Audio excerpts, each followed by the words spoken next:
Hi, I'm Brian Alexander. Today on Science and Dentistry, we're going to examine the physics behind snoring and sleep apnea. Now, everybody knows what snoring sounds like, but what causes it? Snoring is the sound that happens when the soft tissues of your throat vibrate during sleep. To show you what I mean, take a look at this balloon.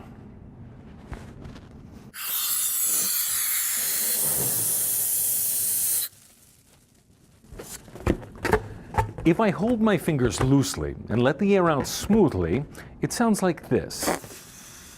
There's not much sound, but if I pinch the neck of the balloon and let the air out, we get... The reason? Well, air has to move faster when it's moving through an area that's constricted.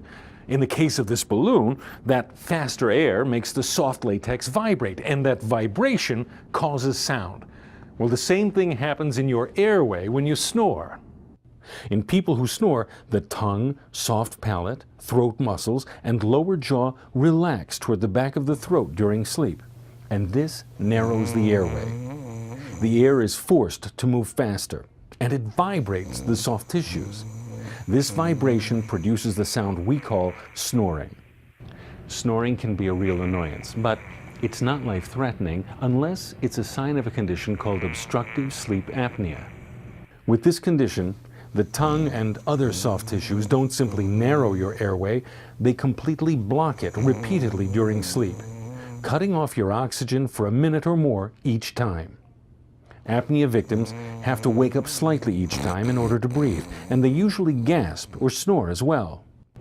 It's a dangerous condition that's been linked to cardiovascular problems, depression, and daytime sleepiness.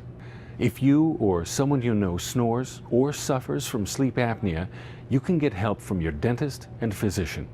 They can give you advice and treatments to help you breathe and sleep easier. Thanks for watching. We'll see you next time on Science and Dentistry.